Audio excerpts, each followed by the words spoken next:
This morning in the firestorm, officials feared becoming a reality with an out-of-control wildfire exploding overnight in the Los Angeles area. Overnight, flames reaching the iconic Malibu neighborhood and its beachfront home. In the coastal neighborhood, Pacific Palisades, multiple homes completely in the golden flame, with disparate residents rushing to get out. Planes flying above the area, capturing the massive breach out of the inferno. The fire-jumping Pacific Coast Highway, burning all the way to the ocean, even threatening the famed Art Museum. And two more assignating overning spreading to Pasadena when this Jewish temple emptied into flames. In Pasadena, dramatic videos showing elderly patients being evacuating from a senior center.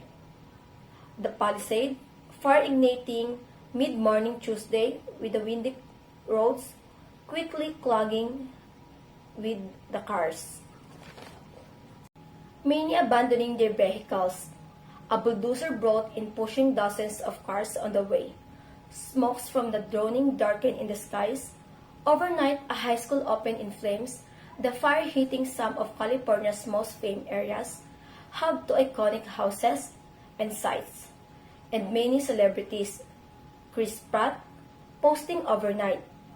Please send prayers and strength to those affected. Steve Guttenberg, among those stepping up to help his neighbors. Scenes of unbelievable devastation and loss as the winds come to the fire, no signs of letting go. In Malibu, the fire continues to spread. One firefighter suffered an injury, a serious head injury, battling this fire. There are multiple burn victims. Los Angeles, fire is stretched not thin right now. They put cut on all call. Umaga na ngayon, naging realidad ang takot ng opisyal ng sunog na nag-alsa matapos ang isang di makontrol na sunog sa kalikasan na sumiklab sa pagitan sa gabi ng Los Angeles. Sa pagitan ng gabi, ang mga apoy ay umabot sa tanyag ng kapitbahayan ng Malibu at ang mga kabayan sa baybayin sa kapitbahayan ng Pacific Palisades.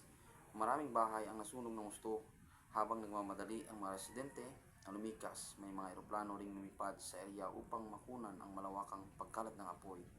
Ang sunog ay tumawid sa Pacific Coast Highway at umabot hanggang sa dalampasigan na nagbanta sa tanyag ng museo ng Sining.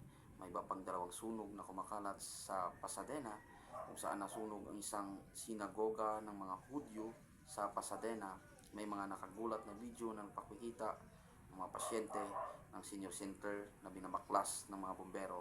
Ang sunog sa Palisades ay nagsimula sa kalagitnaan ng Martes ng umaga kung saan mabilis nakagulo ang mga daan dahil sa mga sasakyan. Marami ang iniwan ang kanilang mga sasakyan. Isang bulldozer ang pinadala upang may patong ang mga sasakyan. Ang mula sa sunog ay nagdudulot ng kadiliman sa kalagitnaan sa pagitan ng gabi. Nasunog ang isang paaralan. Ang sunog ay sumira sa ilan sa mga pinakasikat na lugar sa California, kabilang mga tanyag na bahay at puok kung saan maraming mga kilalang personalidad tulad ni Chris Pratt at Steve Guttenberg ang nagbigay ng tulong sa kanilang mga kapitbahay.